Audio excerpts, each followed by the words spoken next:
Yep. Feet down.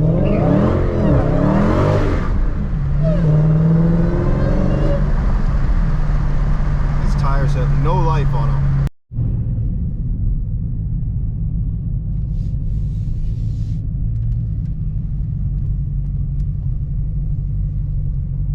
The batch number of the company. So if you're posting all of that, the FBI and other investigators are warning that's Just got these tires put on. We can see we got some real good tread life.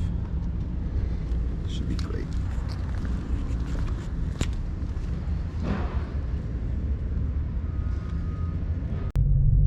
Alright, so we just got some fresh Continental Extreme Contact all seasons put on. This is actually my second time with the tire, so the first time obviously went pretty well. But I'm going to go ahead and let you know how these feel. So we've probably got about 600 miles on a break-in. But I really do enjoy this tire.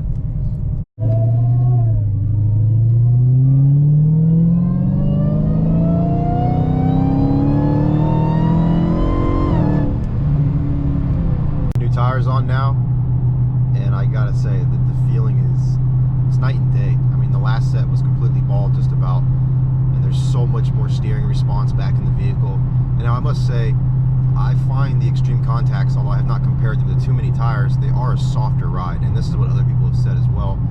This guy's coming up fast. So these Continental tires are all seasons, which means they're rated to handle dry weather, wet weather, and snow. And I'll show you on the tire, there's actually a little marking system, and when you can no longer see the letters, it's time to replace the tire for that condition. So there's a D, there's a W, and there's an S, and I'll show that. What I think is really cool about these tires, so you can see right here, D, W, S. And when you can't see these letters anymore, it's no longer suitable for that condition. So D being dry, W being wet, S being snow.